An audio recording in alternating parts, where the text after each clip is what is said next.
Welcome to this deep journey into one of the most perilous yet transformative forces within the human heart, anger. Anger is not merely an emotion. It is a doorway.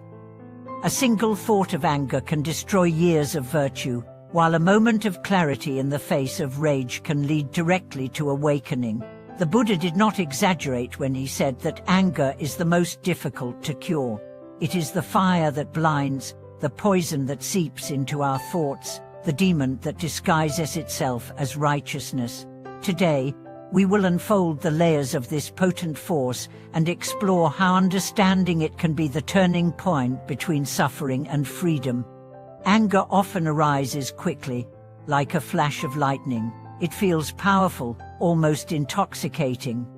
It gives a sense of certainty, a feeling of being right. But beneath its heat lies a deeper truth. Anger is born from pain. It is the body's alarm system, signaling that something feels violated, unfair or threatening. Yet, instead of healing the wound, anger usually deepens it. It solidifies the sense of I and the, fueling the illusion of separation.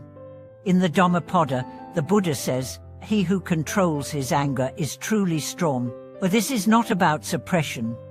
It is about understanding. The real danger of anger is not its eruption, but its ability to justify itself. It tells stories. It builds arguments. It convinces us that harming others is a form of justice, but justice mixed with vengeance becomes cruelty. And cruelty, no matter how it is rationalized, always leaves scars. One of the most destructive aspects of anger is its ability to linger. Even after the moment has passed, it leaves residues, grudges, bitterness, silent resentment. These residues accumulate, hardening the heart. The mind replays the scene. The body holds tension. The heart closes.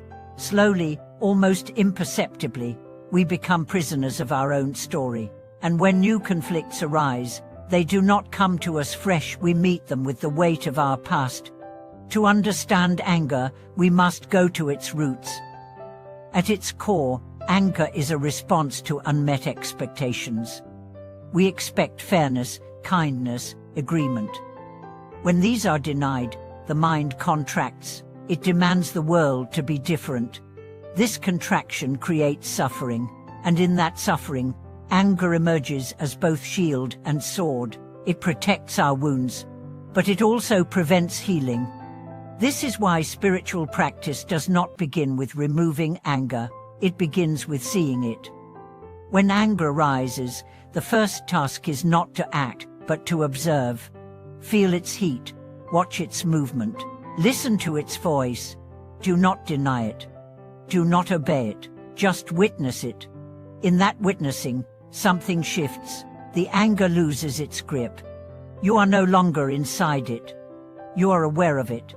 Meditation teaches us this art of witnessing. Sitting with the breath, the body, and the mind, we begin to see how thoughts of irritation grow into stories of blame, how a comment becomes an insult, how a misunderstanding becomes betrayal.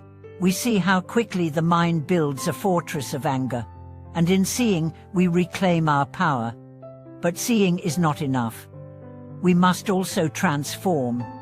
The antidote to anger is compassion. Not sentimental compassion, but fierce compassion. The kind that sees the suffering in the one who hurts us. The kind that remembers this person too is caught in their own storm. This doesn't mean accepting abuse. It means responding with clarity instead of vengeance. It means setting boundaries with love instead of hate. The Buddha often spoke of the power of patience. Patience is not passivity, it is strength. It is the ability to stay open in the fire, to respond, not react. Patience is a training of the heart to remain steady when the winds of emotion blow, and like any training, it requires effort, repetition, and faith. One of the most powerful tools in working with anger is forgiveness, not for others, but for ourselves. Forgiveness does not erase the pain, it releases the chains. It says, I choose to stop carrying this burden. I choose freedom over righteousness. I choose healing over punishment.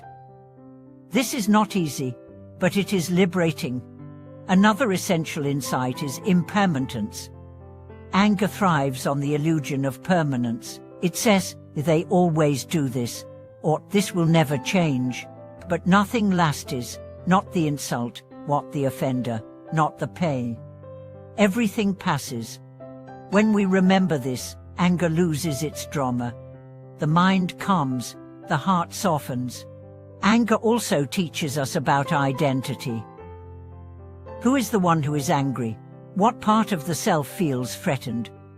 Often, it is the ego, the image we protect. When someone challenges our intelligence, status, or choices, the ego reacts.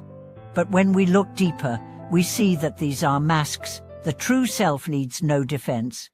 It is vast, open, unfaken. When we identify with that self, anger cannot stick.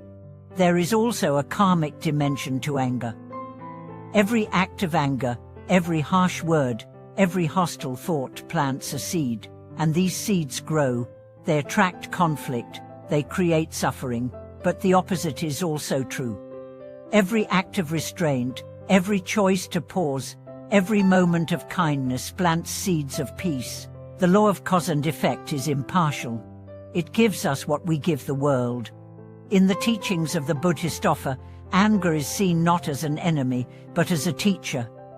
It shows us where we are still attached, it reveals our shadow, and it invites us to transform poison into medicine. This transformation is not theoretical. It happens in the heat of the moment, when you feel the rage and choose to breathe. When you want to shout but choose silence. When you are blamed and choose understanding. In those moments, the path is real. Let us remember that even the greatest saints felt anger. The difference is they did not feed it, they used it.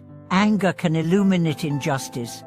It can fuel action, but only when it is guided by wisdom and compassion. Otherwise, it becomes destruction. In closing, let us not fear anger. Let us meet it with courage. Let us walk through its fire without burning. Let us transform it into light. Thank you for watching this video.